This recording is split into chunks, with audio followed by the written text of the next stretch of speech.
saya akan menjelaskan tentang pengertian media pembelajaran interaktif. Sebelum itu, kita harus mengetahui apa itu media. Media adalah sebuah alat atau sarana yang digunakan untuk menyampaikan pesan atau sebuah informasi. Yang kedua itu ada pembelajaran. Pembelajaran adalah sebuah proses untuk memperoleh pengetahuan yang ditandai dengan adanya interaksi dan adanya perubahan tingkah laku. Selanjutnya itu ada interaktif. Interaktif ini komunikasi dua arah atau lebih antara manusia, lingkungan, dan teknologi. Jadi dari beberapa pernyataan tersebut dapat disimpulkan bahwa media pembelajaran interaktif ini adalah alat atau sarana yang digunakan untuk menyampaikan pesan atau informasi melalui proses untuk memperoleh pengetahuan, melibatkan adanya interaksi dan perubahan tingkah laku. Komunikasi ini dapat terjadi dalam dua arah atau lebih antara manusia, lingkungan, dan teknologi. Next. Selanjutnya itu ada manfaat media pembelajaran interaktif dalam proses pembelajaran. Yang pertama itu ada meningkatkan semangat dan motivasi belajar siswa. Jadi dengan menggunakan media pembelajaran interaktif, pembelajaran akan lebih menyenangkan dan menarik. Hal tersebut dapat membuat siswa lebih semangat dan termotivasi dalam belajar. Yang kedua itu pembelajaran lebih menarik dan menyenangkan. Dengan menggunakan media pembelajaran interaktif ini, pembelajaran akan lebih menarik dan menyenangkan. Hal tersebut membuat siswa tidak mudah bosan dalam melaksanakan pembelajarannya. Yang ketiga itu materi yang disampaikan mudah dimengerti. Jadi dengan menggunakan media pembelajaran interaktif ini, materi yang disampaikan oleh guru itu lebih jelas dan mudah dimengerti karena media pembelajaran interaktif ini memanfaatkan media seperti gambar, animasi, maupun video. Yang keempat itu metode mengajar guru lebih bervariasi. Jadi dalam proses belajar mengajar, guru tidak hanya menggunakan metode ceramah saja, tetapi dengan adanya media pembelajaran interaktif ini, guru dapat memanfaatkan metode yang beragam, mulai dari bermain sambil belajar, menonton video pembelajaran, maupun melakukan kuis. Yang terakhir itu meningkatkan partisipasi aktif siswa. Jadi siswa itu dalam proses belajar itu mereka harus lebih aktif. Maka dari itu guru harus melibatkan siswanya secara langsung dalam proses pembelajaran sehingga dapat meningkatkan keaktifan pada setiap siswanya. Itu saja yang dapat saya sampaikan. Saya kembalikan ke moderator. Baiklah, materi kedua dilanjutkan oleh Mendira.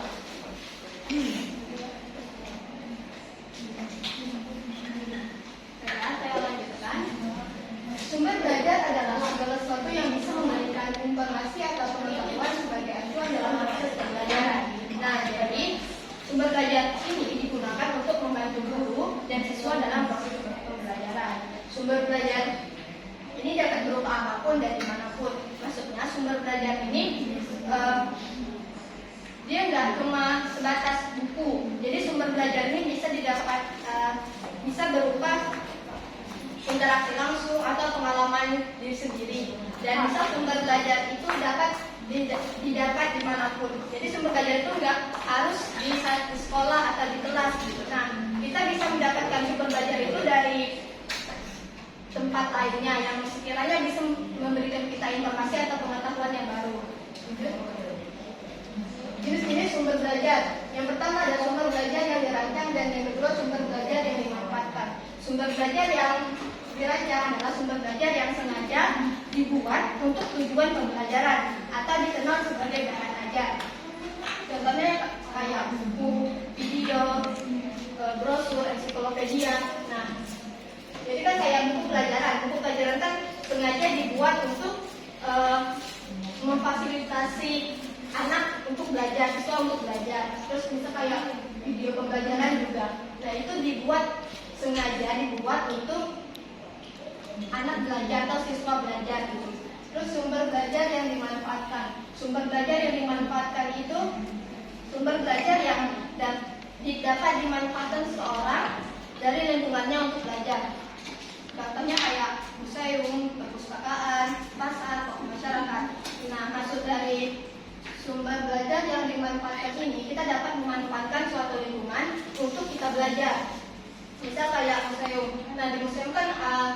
tempat peninggalan sejarah gitu. Kita bisa memanfaatkan informasi, kita bisa mendapatkan informasi dari museum tentang sejarah-sejarah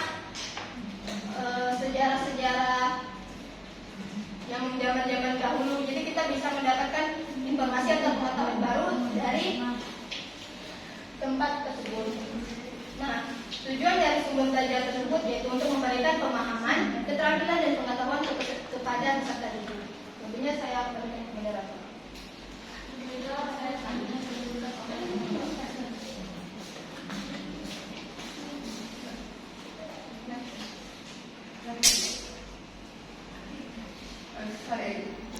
Nah, di sini saya akan menjelaskan tentang contoh-contoh dari media pembelajaran interaktif. Jadi media pembelajaran interaktif itu bisa berupa online maupun secara manual. Jadi kayak yang berbasis online itu kayak seperti yang kita gunakan kayak PPT atau PowerPoint, WordWalk, Quizzes, video pembelajaran dan sumber belajar atau media pembelajaran lain yang bersifatnya interaktif tapi online. Kalau yang media berbasis manual ini biasanya kita bisa menggunakan peta atau global pada pelajaran IPS. Jadi kita bisa menjelaskan suatu materi terkait dunia menggunakan global secara lebih singkat agar peserta didik juga lebih mengerti.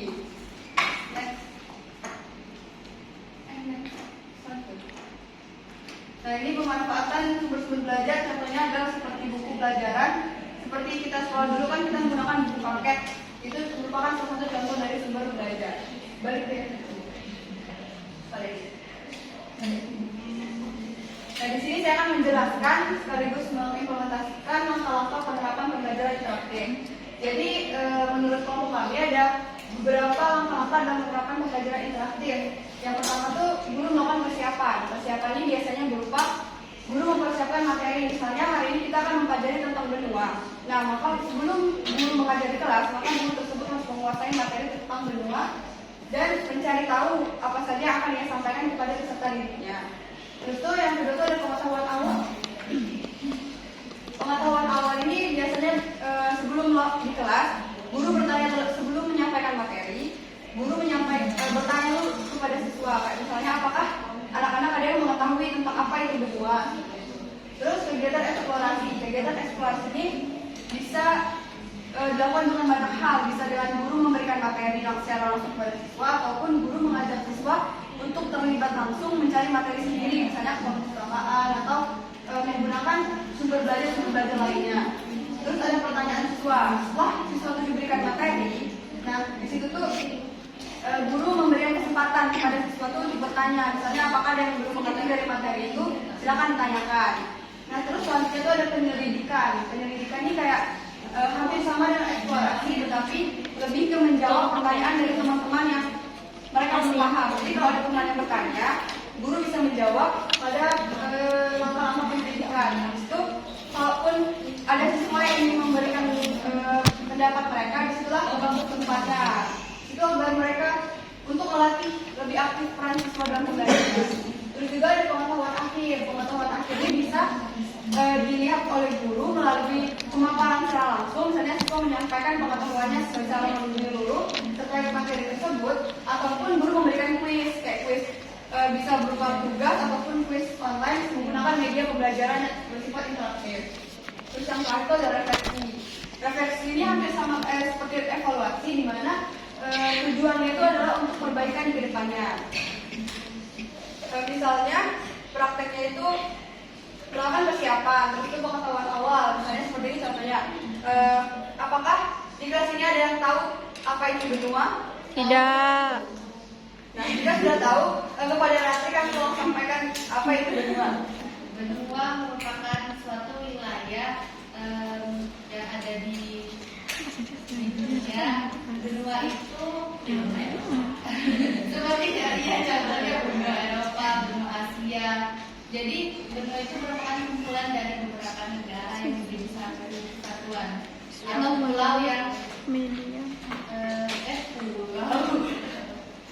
atau wilayah yang terdiri dari beberapa negara sekaligus.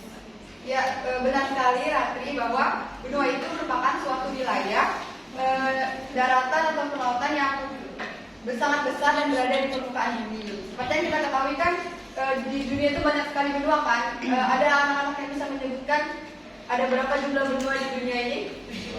7 benua apa saja? Asia, Australia, Eropa, Antartika, Eropa, Amerika Utara, Amerika Selatan. Dan benua Pasifik. Benua Eropa. Habis itu kegiatan eksplorasi kan pengetahuan awalnya kan dari siswa tuh udah tahu terkait benua kurang lebih kan. Jadi guru tuh tinggal memperdalam lagi pengetahuan tersebut. Habis itu kegiatan eksplorasi jadi ya. Nah, itu bisa salah satu contoh bentuk media itu kita bisa menggunakan workflow atau quizzes. Tapi kan kalau untuk anak SD kan tidak mungkin kan mereka bawa HP ke sekolah kan. Nah, kita bisa menggunakan media manual gitu. Jadi untuk teman-teman yang mau mencoba silakan scan yang sebelah kanan. Sebelah kanan saya. Silakan kerjakan. Lupa ya jawaban. Ini lagi tugas EGPS. Pembuatan medianya agar sesuatu lebih bersih, lebih aktif. Sebelah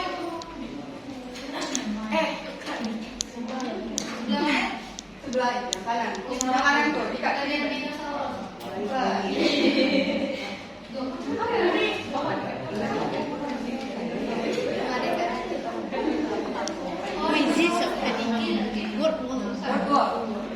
Ini menggunakan itu media berbasis workflow. Dikit gak salah. Yang mau ngerjain silakan dikerjakan. Ya. Ada kegiatan pertanyaan siswa. Jadi guru mengajukan misalnya apakah isinya ada yang bertanya seperti itu. Jika ada yang bertanya maka guru harus menjawab dan berdiskusi dengan teman-teman lainnya. Nah dari kuis ini kita bisa menilai pengetahuan siswa itu udah sampai mana dan itu menjadi evaluasi bagi guru untuk kedepannya. Baiklah sekian dari saya kembalikan ke Eropa bahasanya apa ya Anda tahu?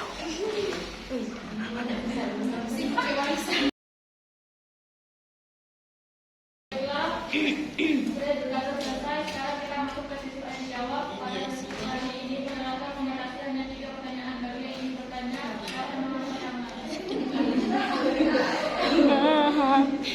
Saya.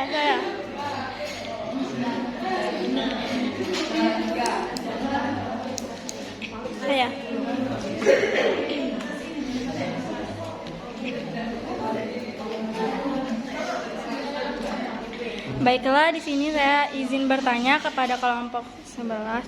Nah, apa saja strategi yang dapat memotivasi siswa melalui media pembelajaran yang interaktif?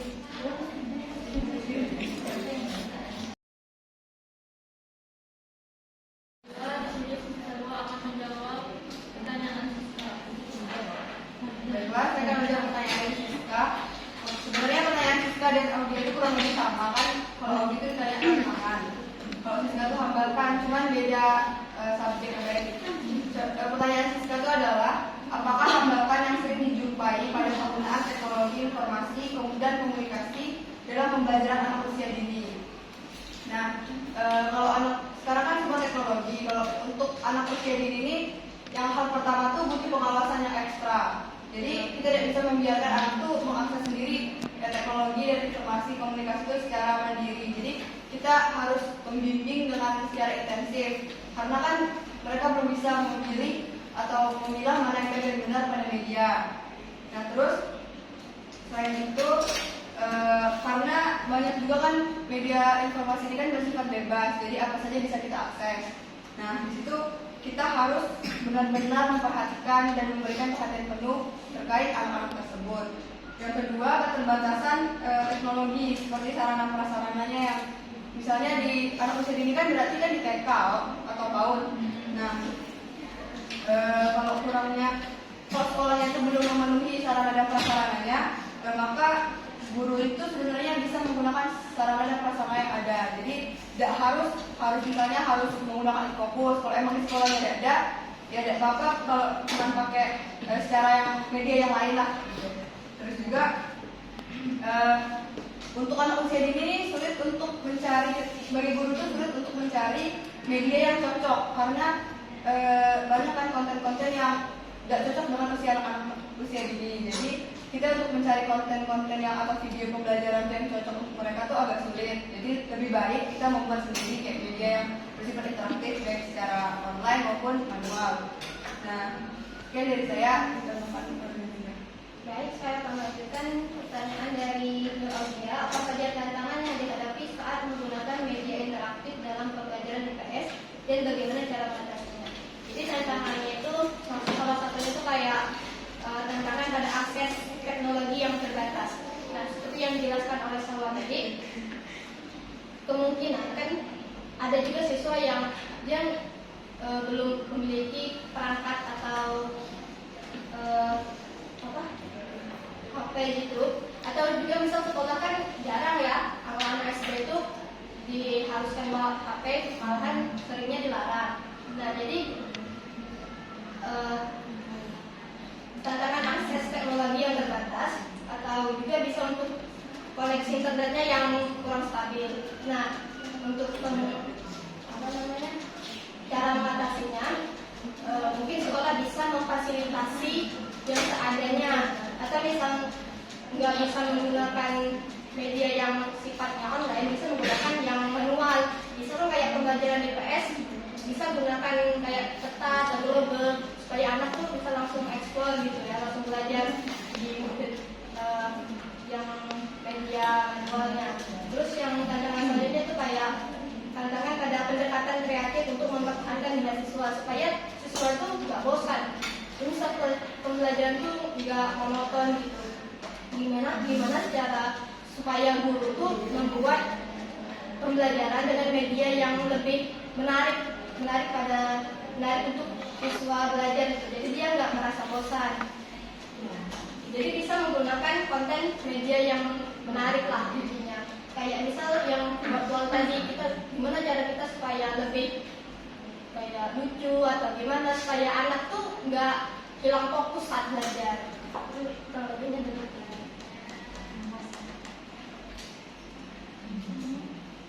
Baiklah, saya akan menjawab pertanyaan dari Zahra. Pertanyaannya, apa saja strategi yang dapat memotivasi siswa melalui media pembelajaran interaktif? Jadi, dengan menggunakan media pembelajaran interaktif ini, siswa itu dapat termotivasi untuk belajar, karena dengan menggunakan media pembelajaran interaktif ini dapat memanfaatkan media seperti gambar, warna-warna yang menarik perhatian siswa untuk melihat materi pembelajaran yang disampaikan oleh guru, dan juga terdapat video animasi. Selain itu juga guru juga dapat memanfaatkan media pembelajaran interaktif ini dengan bermain sambil belajar. Selain itu ada kolaborasi antara siswa. Jadi dengan kolaborasi, misalnya itu siswa dapat berinteraksi dengan siswa lainnya itu dengan cara membuat suatu kelompok belajar. Dengan hal itu dapat meningkatkan motivasi mereka dengan cara mereka itu dapat bertukar pikiran. Selain itu juga materi pembelajaran terkait dengan kehidupan sehari-hari. Jadi materi yang disampaikan guru itu juga harus berkaitan dengan kehidupan sehari-hari. Jadi mereka itu dapat memotivasi. Selain itu mereka juga memahami materi yang mereka ketahui dari guru itu, dan mereka dapat secara langsung mengetahui sebuah materi itu karena sudah dilakukan dalam kehidupan sehari-harinya. Baik, terima kasih Sri. Baiklah, teman-teman, kita jawab selesai. Demikianlah kegiatan presentasi dan diskusi hari ini. Saya selalu merelakan meminta maaf atas segala kesalahan dan kesalahan. Mari tutup kegiatan hari ini dengan membaca hamdalah. Alhamdulillahirabbil alamin.